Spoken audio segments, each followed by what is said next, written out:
Good afternoon, everyone. This is John Reardon with Harvest Technology Group, and today's webinar is entitled From Paper to Paperless with SunGuard, 4 Steps for Success, or what we've learned after 15 years of doing this. While we're waiting for a few additional attendees to join us, I just want to let everyone know that this webinar will be recorded, and a link will be sent to all of the attendees in the next day or so once the webinar is posted to our website. And due to the number of people that we were anticipating on the call today, everyone's line is muted as they enter the presentation. If you would like to ask a question, please use the chat window located either on the right side of your screen or via the WebEx drop-down at the top of the screen. We'll take time to answer as many questions as we can at the end of the presentation. We're budgeting about 30 minutes or so for this webinar. And so with that being said, it looks like we've got most of the people online. We'll go ahead and get started with the webinar and the presentation. To start with, though, this webinar is really going to be designed as a high-level overview of what makes a paperless process successful in a K-12 school district.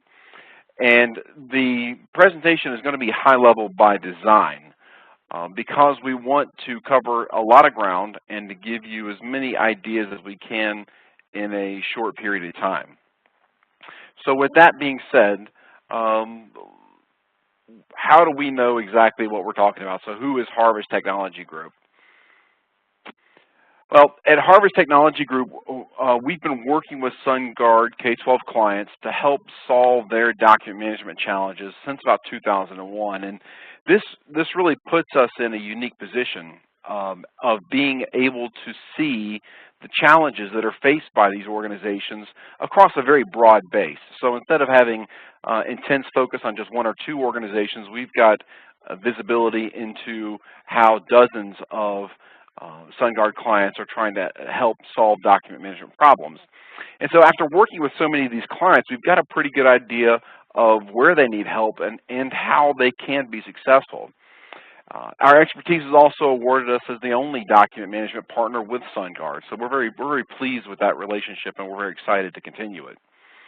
So with that being said, though, what are the 4 steps to help make a paperless process successful inside of a SunGuard client? So what have we learned throughout all of this time? And I will say this also, these aren't really steps as much as they are areas of focus. So these are the things that you need to focus on for any sort of a paperless project to be successful. And you know, these aren't a mystery. These are fairly straightforward. They're fairly common knowledge. But you know, as someone said, there's something very uncommon about common sense. It also just so happens that they all start with P. And the first one that we're going to focus on is people.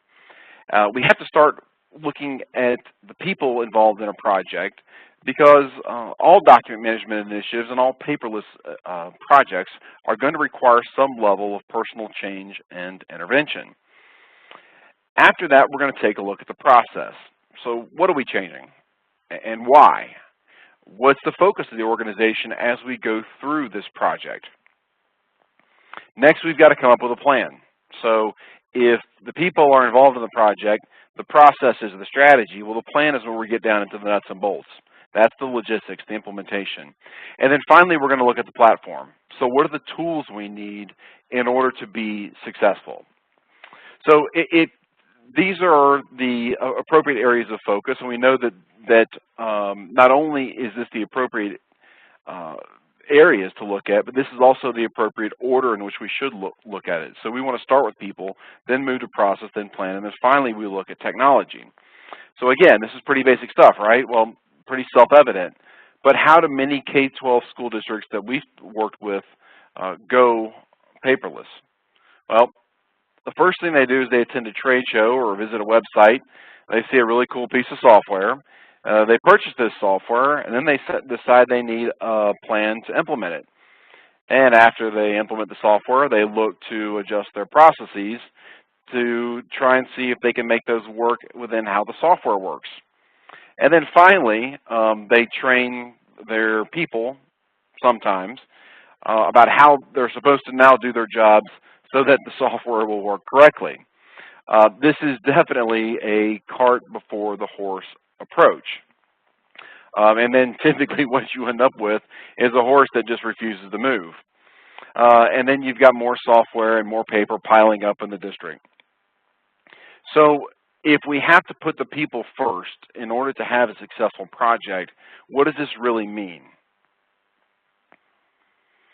So in the beginning, again, this is all common sense. There's no magic bullet to this process, but we have to start with why. And I don't mean why necessarily as, a very specific sense, as in, we want to get rid of paper.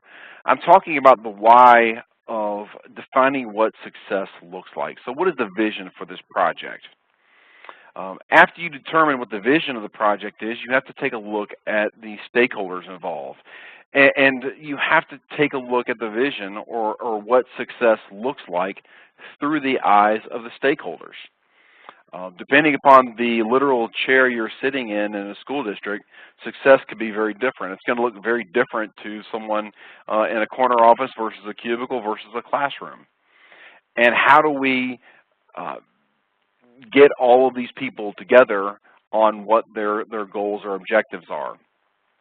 So are we going to define success as more productivity and less paper? Maybe it's less filing cabinets. Maybe we're going to determine success based upon an ROI. Maybe success is going to be determined depending upon the level in the organization about how much easier it is to do my job on a daily basis. But again, success is going to look very different depending upon who's involved. But regardless of what success looks like, you're going to have sponsors, and you're going to have to make sure that they are committed to a project. Is your sponsor just the IT department? Hopefully that's not the case. But does your sponsor have enough influence to really affect behavior, especially when things go bumpy in the project, which they inevitably will? Also, in most cases, that the sponsors won't be the project managers. So who's going to coordinate the day-to-day resources? The project manager in any role sometimes is the champion, but very, very infrequently it's the sponsor. And obviously, as we go through this, we want our sponsor to be as involved as necessary in order to keep the project on track and to keep everyone excited. And then finally, who's going to communicate and educate the rest of the organization on what's going on and develop those plans so communication and education happen at a systematic level and not just at an ad hoc level. When we start to ask users to get rid of paper, if we haven't done a good job in any of these steps, we're going to end up with some major challenges.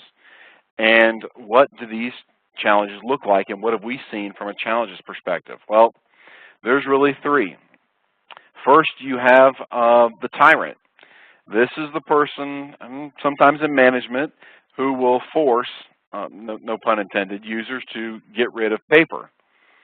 Then you have the terrorist. This is the person who will only give up paper when you pry it from their cold, dead hands. Typically, they're going to be the first and most vocal proponent of going back to the old way of doing things, when the project hits a bump. Oh, I can't find the document. It's not in the document management system. I'm going back to paper. And then finally, you have what I call the closet filer. And this is someone who really, really will support the project. They'll be engaged in the project. They may even verbally support the project. But then quietly, they'll continue to print emails and store them in their quote-unquote personal files, at least until they run out of space and their desk will look something like this picture here. And I've kind of taken a humorous approach to this, but these are all situations you want to avoid and conflicts you want to avoid because they can obviously lead to an unsuccessful project. And it really, you'll spend more time, effort, and energy trying to deal with these behaviors than it would have taken initially to get them all on board and get them up to speed in the project. So After taking a look at the people involved, what is the process? And this is going to be a very unique kind of approach, and you may not have heard this presented this way before, but really, when we're talking about the second P being process, it also could be philosophy, if you will. So this is the approach that the organization itself is going to take to go paperless. This is the key understanding that all stakeholders need to have, because it's really going to help everyone remain calm, when the project hits a bump or goes sideways, or when you're having to deal with some of the more difficult or challenging people. It also helps keep everyone in line when the project seems at times too small, or when people try to do everything at the same time. A lot of times you have a project that starts with one area and it grows so rapidly that all of a sudden it looks like you're trying to boil the ocean. So you have to remember that paperless is a journey, it's not a destination. And you're never going to be able to get rid of all the paper. I mean, we've been doing this for almost 20 years, and it's never happened. And even in our own offices, and this is what we do for a living. So the organizational approach really has to be instilling a discipline, not just teaching a behavior.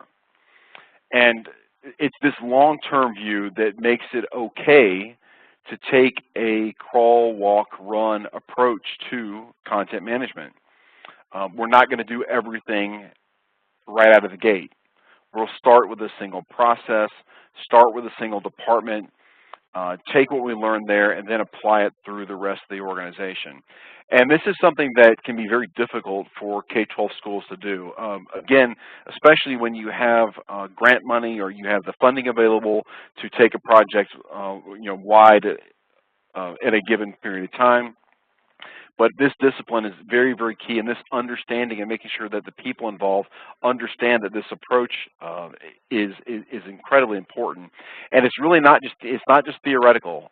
This has some very practical benefits to both time and money. And so, if you, as an example, if you take a look at this chart, you have time on the going north-south, the complexity on the horizontal axis. Each project is going to involve some level of discovery, some level of implementation, some level of training, some level of testing, and then some level of go live. So depending upon the complexity of the project, though, these things, as the projects become more complex, it does not add complexity, or it does not add time, excuse me, it multiplies time. So as you spend more time in discovery on a complex project, you're then going to spend more time in implementation. You're going to spend more time in training and more time in testing and then more time in production support. So what ends up happening is that small changes made to the complexity level of a project can have exponential amount of time, money, and effort to implement those changes.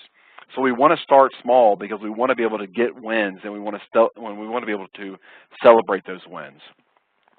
Also, and for those business users on the call, this may seem kind of like a bucket of cold water, but we're going to have to get records management and legal involved in this process.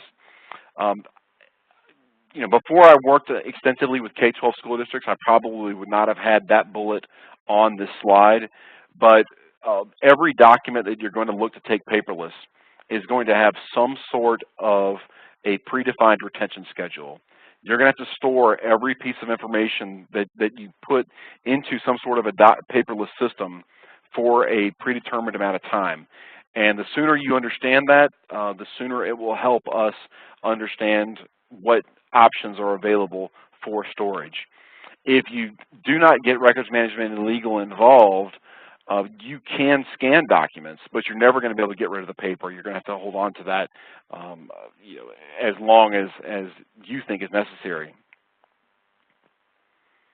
So, which brings us to the third P, and that's the project plan.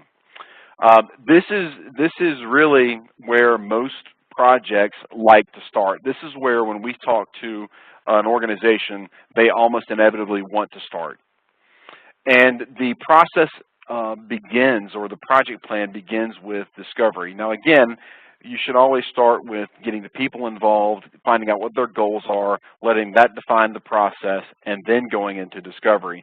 And the reason being is that those earlier places will help define the boundaries by which we can operate in the project plan. So looking at discovery, which is the first step, we need to have a rigorous approach to this. This is something that needs to be systemized. It needs to have a methodology associated to it.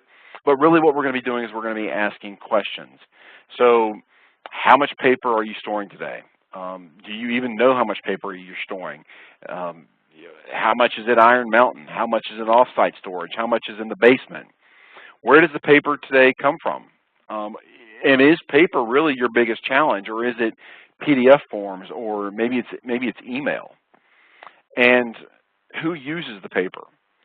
So one of the key processes or key findings in the discovery process is getting the users in front of the people that design the process and having them try to agree on what exactly happens. So these lead to sometimes heated conversations when there's discrepancies between how they think the process should work and how it actually works on a daily basis. You also have to keep in mind that there's a lot more than just the individual paper that you might find on some desk. So the types of content that are being created, generated, and stored in K-12 school districts has exploded. And this content is going to reside in a lot of places beyond just the filing cabinet. So again, even though I mentioned earlier that you're not trying to boil the ocean, you're not going to grab and come up with a plan for every single piece of this information. You do need to be aware of it because it will help you make more intelligent decisions later on, especially when you start to look at the tools involved. And finally, when you have a good understanding of the overall process, you can start looking for the tools. And until you have an idea of what your process looks like, what your goals are, who's going to be involved, and what type of content you need to manage, it's very premature to take a look at technology until this point in time. As a matter of fact, you want to have the platform, the fourth P, or the tools, quote unquote, going to support your paperless initiative. They are not going to be the paperless initiative. So starting with tools and then trying to build your solution around it is a bit like stepping in the ring before you know your opponent, right? It always is a better idea of taking a look at the landscape around you before you start to look at the tools and technology. But that being said, one of the first things that you're going to look for in any sort of a document management initiative or a paperless initiative is going to be software.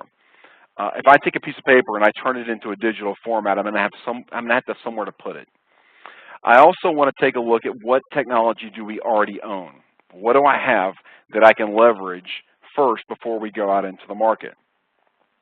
So taking a look at software, the first item that we're going to look for from a software perspective is the integration.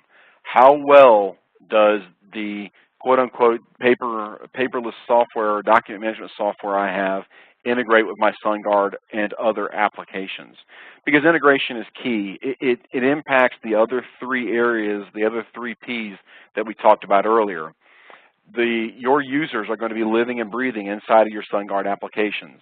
We want them to be able to, and this is an eSchool Plus screen, just click a button to be able to access the documents that are located in the document management solution. So integration is very key because it will help drive user adoption. It'll minimize the training expense, and it helps for an overall seamless environment supporting your line of business applications. The other thing we want to look at is the location. Where are your employees? Increasingly today, they're going to be working from disparate locations. They may be in other buildings. They may be looking to do work from their home or maybe from a mobile device. So where are your employees working, and can the software that you purchase support them where they are? And finally, we want something that's going to be open. We want solutions that are able to easily integrate with other technologies, and we don't want things that are going to tie us into a single vendor or a single source because they're doing something to convert our documents into a proprietary technology.